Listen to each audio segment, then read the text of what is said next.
এই সমন্বয়করা এখন দেশবাসীকে বোধাই মনে করা শুরু করছে।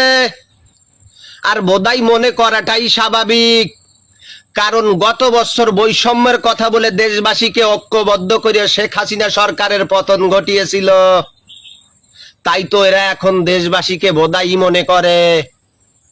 সারা বছর জুলাই সনদ নিয়ে আন্দোলন করে গতকাল 5ই আগস্ট সুদখোর মহাজন যখন জুলাই ঘোষণাপত্র পাঠ করবে, সেই মুহূর্তে এই এনসিপির শীর্ষ 4 নেতা কক্সবাজারে চলে গেলেন। বিভিন্ন গণমাধ্যমের বরাত দিয়ে জানা গেছে তারা পিটার হাসের সাথে গোপন বৈঠকে লিপ্ত হয়েছেন। এখন তারা সেটা অস্বীকার করা শুরু করছে। তারা বলতেছে সারা মাস জুলাই পদযাত্রা করে আমরা হাঁপিয়ে উঠেছি, তাই একটু অবকাশ যাপন করার জন্য কক্সবাজারে এসেছি। এই দেশের মানুষ কি এত বড় ভোদাই? তোমরা যে এই দেশটা ধ্বংস করার জন্য গভীর ষড়যন্ত্রে লিপ্ত হয়েছ, তা কিন্তু দেশের মানুষ এখন বুঝে ফেলাইছে।